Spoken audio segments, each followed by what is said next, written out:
तो hello guys, कैसे हो आप सब लोग। आई होप आप सब लोग अच्छे होंगे, बढ़िया होंगे और अच्छे से हॉलीडेज एंजॉय कर रहे होंगे। तो रिगार्डिंग मेरे रिजल्ट, तो मेरा रिजल्ट आया है। मैंने रिजल्ट शेयर ही नहीं करा। तो मेरा रिजल्ट आया है, कहाँ पे कुछ है यहाँ पे 82.946 मेरे परसेंटाइल आए हैं। और यार इस परसेंटाइल पे तो मुझे कोई टॉप का कॉलेज तो मिलेगा नहीं, ना मुझे प्रेफरेबल ब्रांच मिलेगी। तो फिर मैंने डिसाइड करा है कि मैं थोड़ा सा कॉलेज का कॉम्प्रोमाइज़ करके ब्रांच चूज़ कर रही हूँ, क्योंकि मतलब टायर 2 कॉलेज में जाने का सोच रही हूँ मैं विद AI ब्रांच। तो बस वही चल रहा है, पर मैंने अभी लिस्ट बनाई नहीं है। मैंने काउंसलिंग ऑफलाइन ज्वाइन करी है, तो उन्होंने मुझे ये लिस्ट दी है कि मतलब क्या क्या मिल सकता है। तो यस, यहाँ पे ये रही पूरी उनकी लिस्ट। तो मुझे सी अगर कॉलेज नहीं जाना तो वहाँ पे एक कर, और इन सर ने बस अच्छा कर रखा है कि कोड भी दे रखे हैं, तो ज़्यादा सर्च करने की ज़रूरत नहीं है। बस यहाँ पे, और वहाँ पे इन्होंने कट ऑफ दे रखे हैं कि सारे कॉलेजेस के कट ऑफ दे रखे हैं करने। तो बस यही चल रहा है अभी। और अगर ये भी बताया सर ने कि अगर मैनेजमेंट कोटा से लोगे एडमिशन तो कितनी फीस लगेगी। और बस यही चल रहा है। आप लोगों ने लिस्ट बना ली हो तो बता दो कि आपने कैसे बनाई है। और रिगार्डिंग डॉक्यूमेंट वेरिफिकेशन, तो डॉक्यूमेंट वेरिफिकेशन मैंने ऑफलाइन जाके कराया है। और ऑफलाइन वेरिफिकेशन मैंने मतलब जो पहले प्रोसेस होती है फॉर्म भरने की, वो मैंने खुद से ही घर पे भरा। और लेकिन वहाँ पे दिक्कत क्या हो गई कि जो मेरा कास्ट वैलिडिटी था, तो वहाँ पे से करेक्ट साइन आता है ना, तो वहाँ पे मैंने अपलोड करते टाइम करेक्ट फॉर्म करा था, लेकिन वहाँ पे सबमिट होते टाइम क्वेश्चन मार्क चला गया।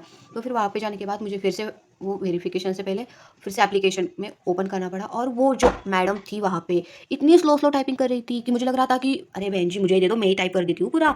और ऊपर से मेरा कास्ट भी चेंज कर दिया उन मैडम ने। मतलब मेरा था, मैंने ओबीसी सिलेक्ट कर रखा था, और वहाँ पे उनके कंप्यूटर पे 2-4 अकाउंट ऑलरेडी लॉगिन थे। ठीक है, तो फिर वो आई और मुझे बोलती है अरे तुमने तो ये नहीं करा, तुमने कास्ट ही सही नहीं भरी, इसलिए नहीं हो रहा, तुमको कुछ आता ही नहीं है, कैफे में चली जाती या फिर यहाँ पे आती, ब्ला ब्ला ब्ला। और मतलब ऐसे, मतलब उनको तो पहले मेरा वेरिफिकेशन करना है। मतलब जो एप्लीकेशन फॉर्म था ना, उन मैम को चेहरा ही देख के लग रहा था कि उनको आलस आ गया है, लेकिन मैं क्या करूँ भाई, उनको उनके पैसे मिलते हैं। तो फिर ये गई, मैंने बोला कि नहीं मैंने ओबीसी ही करा है, आपने चेक करो कि आपने लॉगिन किसका करा है। अब मैं क्यों फालतू बात सुनूं उनकी। तो फिर क्या उन्होंने चेक करा, कोई और ही लड़की का या फिर लड़के का पता नहीं, किसी और का लॉगिन था। मैंने बोला ये मेरा लॉगिन नहीं है, मेरा दूसरा साइड पे करा होगा आपने। तो फिर वहाँ पे गई और फिर बोलती है हाँ हाँ यहाँ सही भरा है, सही भरा है, बस एक डॉक्यूमेंट की प्रॉब्लम है। तो फिर उन्होंने वो करा। तो फिर और वेरिफिकेशन मेरा जो कर रही थी वो मैम, दूसरी मैम थी, उन्होंने बहुत अच्छे से, मतलब वो प्यार से बता रही थी कि अच्छा ये वाला डॉक्यूमेंट दो, वो वाला डॉक्यूमेंट दो। और दिक्कत वहाँ पे क्या हो गई कि अपार आईडी, अपर आईडी मैंने डिजी लॉकर से ली थी। और वहाँ पे आया था कि डिजी लॉकर, मतलब ऐसा आया था कि डिजी लॉकर इस वर्ड था। और अगर वो बोली कि ऐसी वाली प्रिंट चाहिए, तो मैंने बोला कि मैंने जो नॉर्मल थी वो लेके गई थी। तो फिर वो बोली नहीं, तुमने डिजी लॉकर से ली है तो फिर डिजी लॉकर वाली ही चाहिए। तो फिर मैंने बोला मैंने तो नहीं लाई। तो उन्होंने प्रिंट, मतलब वहाँ पे प्रिंट करी, लेकिन वहाँ पे क्या था कि अगर रोज़ ऐसी होती है ना, मतलब वहाँ पे कैसे थी, ऐसी रोज़ थी ऐसे 4-5। तो फिर अगर वो यहाँ पे बैठ रखी है ना, तो फिर प्रिंटर होगा वहाँ यहाँ पे, और यहाँ पे प्रिंट आएगी, और यहाँ पे भी लोग बैठे हुए हैं कुछ फॉर्म्स वगैरह भरे। तो घर बनाने के बाद मुझे यहाँ पे जाओ, यहाँ से लेके फिर यहाँ पे आके बैठ जाओ, ये सीन हो रहा था। और मेरा JEE का रिजल्ट का भी वही सेम हुआ कि मैंने डिजी लॉकर से करा था, तो फिर डिजी लॉकर वाला ही साइन चाहिए था उन्हें वहाँ पे। तो उसकी वजह से मुझे ऑफलाइन वेरिफिकेशन में ज़्यादा टाइम लग गया।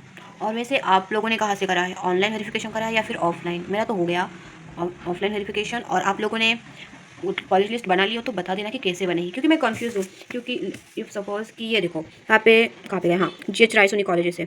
तो फिर मुझे ये समझ नहीं आ रहा कि मैं कट ऑफ वाइज लिस्ट बनाऊँ या फिर कॉलेज वाइज, कि जैसे कि मैंने फर्स्ट नंबर पे रायसोनी कॉलेज भरा है, तो फिर मैं एक कॉलेज चूज़ करने के बाद directly IT, computer CSE, artificial intelligence, जो भी है सारे एक बार भरूँ, या फिर कट ऑफ वाइज की जहाँ पे कट ऑफ मतलब ज़्यादा कम ऐसे करके भरूँ कि अगर GH रायसोनी का अगर कट ऑफ अगर यहाँ पे 80 परसेंटाइल है, और यहाँ कहीं पे GSPM में अगर वही कट ऑफ सपोज 82 पे है, तो फिर मुझे पहले GSPM भरूँ, उसके बाद GH रायसोनी, ऐसे कट ऑफ वाइज भरूँ या फिर जैसे डायरेक्ट कॉलेज वाइज भरूँ। अगर आपको कोई आइडिया हो तो प्लीज़ मुझे बता देना। बाकी वीडियो देखने के लिए थैंक यू, लाइक कर देना, बाय बाय।